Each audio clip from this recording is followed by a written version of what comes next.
আজকে ছিল বিয়ের দিন। তো হ্যাঁ বন্ধুরা, তোমাদেরকে শুরু থেকে বলি কিভাবে কি হয়েছিল। তো ক্ষীর খাওয়ার রাতে মামাতো ভাই আর খালাতো ভাইয়ের সঙ্গে চলে গিয়েছিলাম মামাদের ঘর ঘুমানোর জন্য। তারপর সকাল হতে আমরা গাড়ি নিয়ে বেরিয়ে পড়েছিলাম খালাদের বাড়ি যাওয়ার জন্য।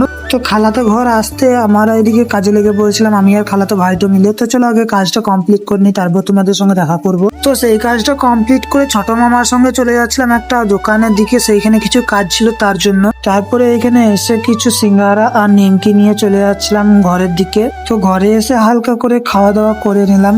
তারপর এইদিকে চলে এসেছিল বরযাত্রী, আর ওইখান থেকে নিয়ে আসছিল জামাইটাকে কোলে করে। তো আমি এইখান থেকে ভিডিও শুট করছিলাম। তো তাদের মধ্যে একজন শরবতগুলো চেক করে দেখছিল যে শরবতের মধ্যে আমরা কি মিশিয়েছিলাম। তো যাই হোক, তারপর তারা একটু চেক করে দেখলো, তারপর জামাইটাকে একটা জিনিস খাইয়ে দিল। তারপর সবশেষে স্নো স্প্রে মারা হয়ে গেলে বরযাত্রী সবাই ঢুকে গিয়েছিল ভিতরে।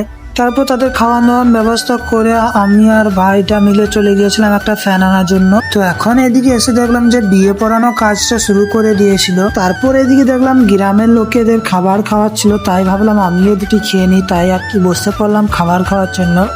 তাই আর কি বড় ভাইয়ের সঙ্গে হালকা করে দুটি ভাত খেয়ে নিলাম। তারপর বিকেল গিয়ে খালাতো ভাই আর আমি মিলে হাঁটতে হাঁটতে চলে যাচ্ছিলাম একটু ঘুরতে। তো ঘুরতে ঘুরতে কখন যে সন্ধ্যে হয়ে গিয়েছিল বুঝতেই পারিনি। তারপর আর কি ঘরে এসে এদিকে একটু কাজে লেগে পড়েছিলাম। তারপর কাজে করতে করতে চা খাচ্ছিলাম। তারপর কাজটা কমপ্লিট করে আমি আর ভাই মিলে বসে পড়েছিলাম ভাত খাওয়ার জন্য। তো বন্ধুরা, আমি জানি আমার ব্লগগুলো দিতে দেরি হচ্ছিল, কারণ সামনেই পরীক্ষা আছে, বুঝতেই পারছো। তো এরকম ভাবে ব্লগগুলো লিখতে থাকো, পরীক্ষা পার হয়ে গেলে তোমাদের সঙ্গে আবারও কন্টিনিউ ব্লগ দিতে থাকবো। Bye bye.